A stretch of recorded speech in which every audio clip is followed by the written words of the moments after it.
जय जय श्री सीताराम भक्तों, स्वागत है आपका हमारा YouTube चैनल ब्रह्मेश्वर महादेव ज्ञान दर्पण में। भक्तों, आज हम चर्चा करने वाले हैं, आज हम बताएंगे जो पौष मास में जो अमावस्या जो आती है, ये अमावस्या जो है इस बार कब पड़ने वाली है, इसका महत्व क्या रहेगा, इसका स्नान दान का क्या समय रहेगा, पितृ पूजा का समय क्या रहेगा, और ये जो पौष की जो अमावस्या है इसे जो है छोटा पितृपक्ष भी कहा जाता है। क्यों कहा जाता है, इसके बारे में से आप विस्तार से बात करने वाले हैं। भक्तों, यदि आप हमारे चैनल पर नए हैं, अभी तक आपने हमारे चैनल को सब्सक्राइब कर लीजिएगा। वीडियो आपको अच्छी लगे तो लाइक कीजिएगा, ज्यादा से ज्यादा को शेयर कीजिएगा। भक्तों, जिन भक्तों की जन्म कुंडली में कोई शनि की साढ़े साथी चल रही हो, या कोई पितृदोष बना हुआ हो, या कोई ग्रह जैसे खराब चल रहे हो, ढैया चल रही हो, तो ऐसे लोगों को जो है ये वीडियो जरूर देखनी चाहिए और उन्हें जो है इसके अनुसार जो है अपने उपाय करना चाहिए, क्योंकि हम इसमें जो है सारे उपाय आज बताने वाले हैं। भक्तों, कहते हैं कि अगले 7 जन्मों तक का जो फल देने वाली है वो जो है पौष अमावस्या उसको कहते हैं। यानी कि पौष अमावस्या का जो है इसमें कहा जाता है कि अगले 7 जन्मों का जो है फल को प्रदान हो जाता है पौष अमावस्या में। इसमें किया हुआ जप, दान, पितृ तर्पण, खासकर इसमें जो है सूर्य पूजा की जो है विशेष इसका महत्ता होती है, क्योंकि इस समय जो है सूर्यदेव जो है बृहस्पति की राशि में होते हैं, जिनको खरवास कहा जाता है। तो इसमें जो है सूर्य पूजा का जो है विशेष विधान होता है। और यदि इस अमावस्या को जो है सूर्य पूजा और लक्ष्मी नारायण जी का लक्ष्मी नारायण भगवान जी की पूजा और भगवान शंकर जी की पूजा करने का जो है इसमें विधान है। भक्तों, सबसे पहले हम बात करते हैं कि इस बार जो है ये पौष मास की जो अमावस्या है, ये हमारे अंग्रेजी कैलेंडर के हिसाब से जो है ये इस साल की जो है अंतिम अमावस्या भी होगी। ये कब पड़ने वाली है? भक्तों, अमावस्या तिथि जो है प्रारंभ होने जा रही है। ये 19 दिसंबर को सवेरे 5 बजे जो है अमावस्या तिथि प्रारंभ होने जा रही है। 19 दिसंबर शुक्रवार को सुबह प्रातः काल ब्रह्म मुहूर्त में जो है 5 बजे जो है अमावस्या तिथि प्रारंभ होगी। और जो है 20 दिसंबर 2025 को सवेरे जो है 7:13 पे जो है अमावस्या तिथि समाप्त होगी। यानी कि 19 दिसंबर शुक्रवार को सुबह जो है 5 बजे प्रारंभ होगी और 20 दिसंबर को सवेरे 7:13 पे जो है अमावस्या तिथि समाप्त होगी। तो इस प्रकार से जो है 19 दिसंबर शुक्रवार को जो है पूरा दिन अमावस्या रहेगी और शनिवार को जो है 20 दिसंबर को ये जो है सूर्योदय कालीन जो है अमावस्या रहेगी। तो इसलिए जो है जो अमावस्या का स्नान, दान, तप, तीर्थ इत्यादि जो होगा वो 19 दिसंबर शुक्रवार को ही जो अमावस्या के कार्य किए जाएंगे।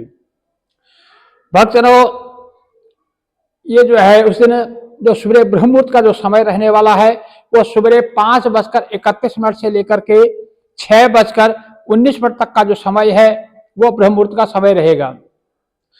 भक्तों, जो सूर्योदय का जो समय रहने वाला है वो सुबह 7:13 में जो है भगवान सूर्यदेव जो है उदय होंगे, जो शाम को 5:24 पे जो है सूर्यदेव अस्त होंगे।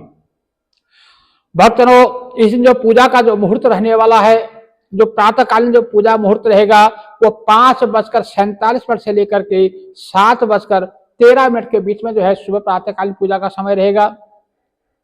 और जो सायंकालीन जो पूजा होती है, शाम को जो हम दीपदान इत्यादि करते हैं, जो पितरों के नाम से जो दीपदान करते हैं, वो जो है शाम को 5:25 से लेकर के 6:50 तक का जो समय रहेगा वो जो है हमारे दीपदान इत्यादि जो सायंकालीन जो हमारे पूजा का जो समय रहेगा।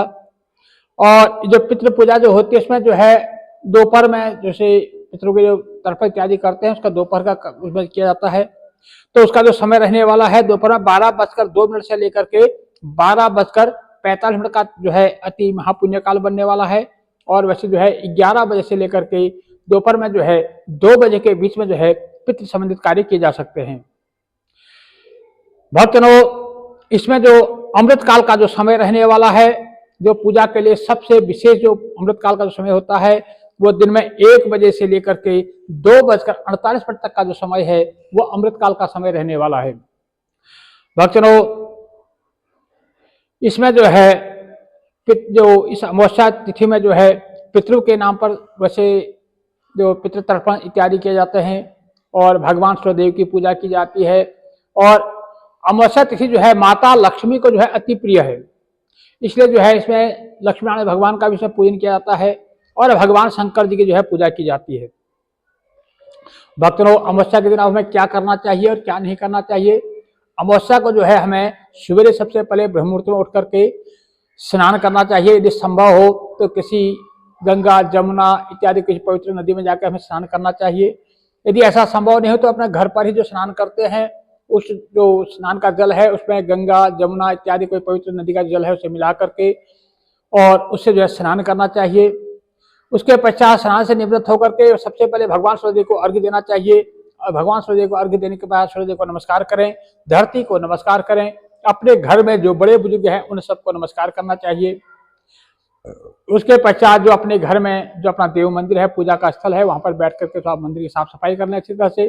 फिर वहां पर जैसे नित्य प्रति हम पूजा करते हैं वैसे पूजा कर लें, अपने गुरुदेव जी का ध्यान कर लें और एक घी का दीपक जला करके जो है यदि संभव हो तो भगवान सूर्यदेव के निमित्त जो है एक आदित्य हृदय स्तोत्र का पाठ जरूर कर लें, क्योंकि ये पौष के महीने में सूर्य पूजा का जो है विशेष विधान होता है। तो इसमें जो है वैसे तो प्रतिदिन जो है आदित्य स्तोत्र का पाठ करना चाहिए या सुनना चाहिए, परंतु अमावस्या के दिन जो है जरूर करना चाहिए। भक्तों, उसके पश्चात जो अपने आसपास में कोई शिव मंदिर जहां पर भी हो वहां पर जाकर के भगवान शंकर जी को जो है 1 लोटा जल चढ़ाना चाहिए। जल चढ़ाने की विधि जो हम पहले बता चुके हैं, और फिर भी जो है आप घर से जो है 1 लोटा जल लें, उसमें जो है जल, दूध, गंगा जल और कुछ उसमें गुड़ इत्यादि जो है कुछ मीठा उसमें डाल करके वो जो है घर से लेके जाएं और शिवाय नमः कहते हुए मंदिर तक जाएं और उसको जो है भगवान शंकर जी को अर्पण करना चाहिए। दुग्ध मिश्रित जल में जो है अपने जैसे भगवान शंकर जी का अभिषेक करना चाहिए, जैसे में दूध है, चावल है, चीनी जो है मतलब गुड़ है या चीनी जो भी है, मीठा कुछ होना चाहिए और कुछ पीला चंदन उसमें मिला करके और काले तिल डाल करके ऐसे जो है भगवान शंकर जी को जो है अभिषेक करना चाहिए। काले तिल डालने से जो है हमारे जो पितृ संबंधित जो कार्य होते हैं, जो पितृ इत्यादि बना हुआ है उसमें जो है हमें निश्चित ही उससे जो है फायदा मिलता है।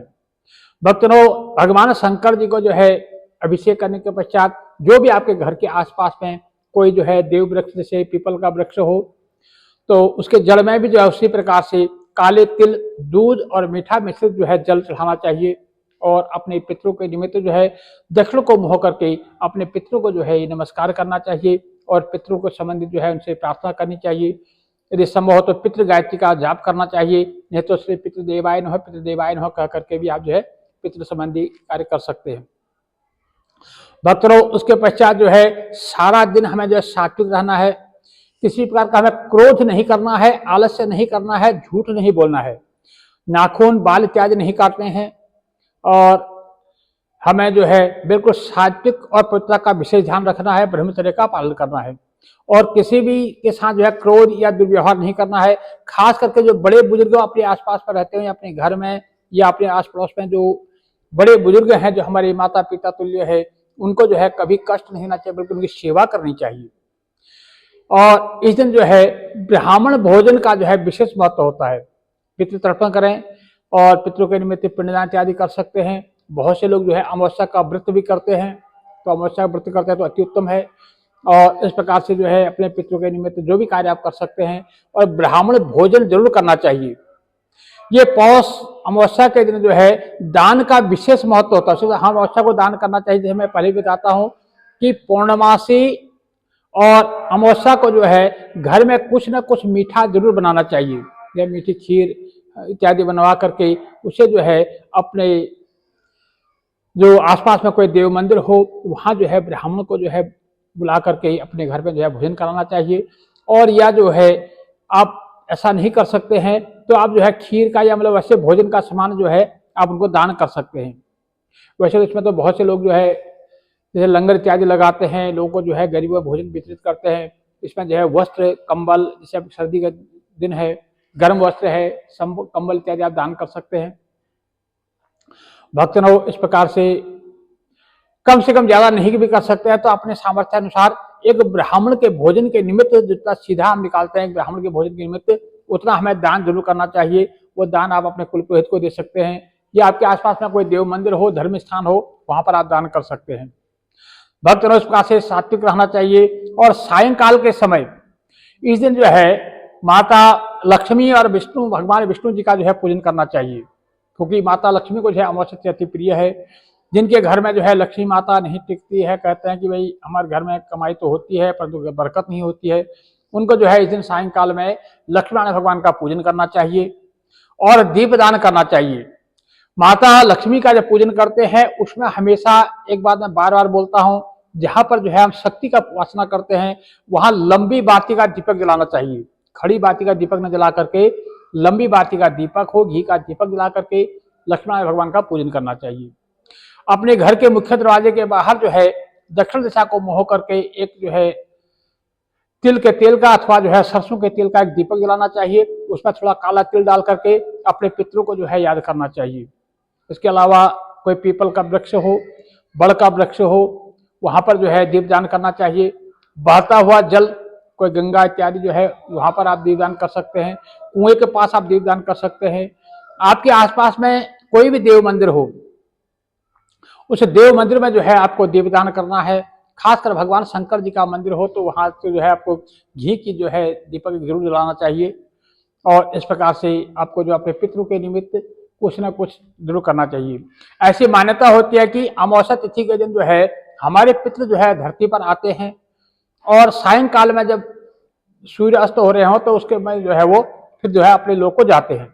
तो हम दीपदान करते हैं तो जब पृथ्वी से जब यमलोक को जो अपने जब ऊपर को जाते हैं, यमलोक को जब जाते हैं तो बीच में जो अंधेरा होता है, यदि हम यहाँ से उनको प्रकाश करते हैं, उनको प्रकाश मिलता है तो उससे वो अति प्रसन्न होते हैं और वो हमें शुभ आशीर्वाद देकर जाते हैं। इसलिए जो है सायंकाल के समय जो है जब सूर्यदेव अस्त हो जाते हैं उसके पश्चात जो है एक दीपक जो है अपने पितरों के निमित्त जरूर जलाना चाहिए। भक्तों, जितना भी हम मतलब कर सकते हैं अपने पितरों के निमित्त उतना हमें करना चाहिए। और जो है सारा दिन जो है हमें पवित्रता का खासकर ध्यान रखना चाहिए और जितना भी बन पड़े जो है भगवान का नाम उच्चारण करना चाहिए। राम राम कृष्ण कृष्ण जपते हुए सारा दिन जपें और जितना हम ज्यादा से ज्यादा राम नाम जपें उसका जो पुण्य है वो अपने पितरों को जो है हम संकल्प पूर्वक जो है उनको प्रदान करें। यदि आपके जन्म कुंडली में यदि किसी प्रकार का कोई पितृ इत्यादि बना हुआ है तो अब जो है राम नाम जपें। जितना भी हो आप जो है 11 माला, 21 माला, 16 माला जो है राम नाम जप करके उसको जो है संकल्प करके अपने पितरों को समर्पित कर दें। कैसा भी कोई अपराध उनसे बन पड़ा हो, कोई कारण से वो जैसे उनको मोक्ष नहीं मिल पा रहा हो तो वो जो है उस राम नाम के प्रभाव से जो है अवश्य उनको जो है प्रगति होगी, उनको जो है मुक्ति मिलेगी। भक्तों, राम नाम कर अमित प्रभावा, दुख भी दूर निकट जो ही आवा। क्योंकि राम नाम की ऐसी शक्ति है वो जो है हर किसी को जो है तारने की उसमें सामर्थ्य है। इसलिए जो है हमें इस शुभ जो हमारे जो तीज त्योहार व्रत पर्व जो आते हैं इनका लाभ लेना चाहिए और उसमें जो है हमें अपने देवताओं के निमित्त, अपने जो पितरों के निमित्त जो है हमें अपने मानव धर्म को निभाते हुए अपने जो है कर्तव्य का पालन करना चाहिए। भक्तों, मैं ये कहता हूँ, बार बार कहता हूँ कि दान के लिए जैसे हम कहते हैं कि उतना दान करना चाहिए जितनी अपनी सामर्थ्य हो। मैं कभी ये नहीं कहता कि आप कर्जा लो उधर से करके आपको करना चाहिए। अपनी सामर्थ्य अनुसार जितनी हमारे पास है, यदि हमारे पास 2 रोटी हैं तो एक हम खाएं, एक हम आगे किसी को खिलाएं। तो इस प्रकार से हमें करना चाहिए। इस दिन जो है हम गौ सेवा के निमित्त जो है कहीं गौशाला में दान क्या दे सकते हैं, गाय को हरा चारा खिला सकते हैं, कहीं वृद्धाश्रम में कुछ दान दे सकते हैं, कुष्ठाश्रम में दान दे सकते हैं, गरीब जनों में कुछ दान दे सकते हैं, जैसे गर्म कंबल, गर्म वस्त्र इत्यादि हम दान दे सकते हैं। कोई देव स्थान है वहां पर जो है कुछ दान दे सकते हैं, या जैसे दीपक जलाने के निमित्त जो है जैसे तिल का तेल या मतलब वहां पर बाती इत्यादि जो हम दान करते हैं। जब वो जो दाल तेल इत्यादि, घी तेल इत्यादि हम दान करते हैं, जो उसकी जोत जलती है तो उससे भी जो है हमारे पितरों को, हमारे जो है घर परिवार पर जो है उसकी रोशनी बनती है, हमारा जो है उद्धार होता है। भक्तों, इस प्रकार से जितना भी आपके बन पड़े, जिस लायक आप हैं, जितनी आपके पास सामर्थ्य है, उतना कार्य जरूर करना चाहिए। भक्तों, वीडियो को पूरी जरूर देखिएगा और आगे अपने प्रेमी जनों को जरूर भेजिएगा ताकि इसका लाभ सबको मिल सके। भक्तों, यदि वीडियो अच्छी लगे तो इसको लाइक कीजिएगा, ज्यादा से ज्यादा को शेयर कीजिएगा। यदि अभी तक आपने हमारे चैनल ब्रह्मेश्वर महादेव ज्ञान को सब्सक्राइब नहीं किया तो सब्सक्राइब जरूर कर लीजिएगा। जय जय श्री सीताराम भक्तों।